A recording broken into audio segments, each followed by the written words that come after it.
একদম তাজা ইলিশ বিষখেরি নদীর পাড়ে আসলাম। দেখুন ধরেও খুব ভালো লাগতেছে। বিষখেরি নদীর তাজা ইলিশ মানে খেতে এতটা সুস্বাদু, ভাষায় প্রকাশ করা যাবে না।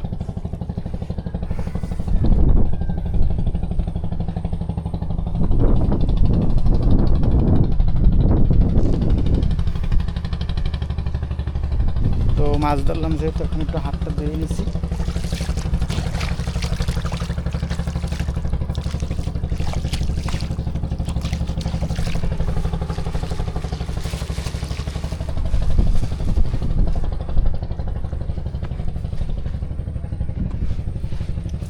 পাইকারি কোথায় বিক্রি করেন না যে জায়গায় পান ভাই?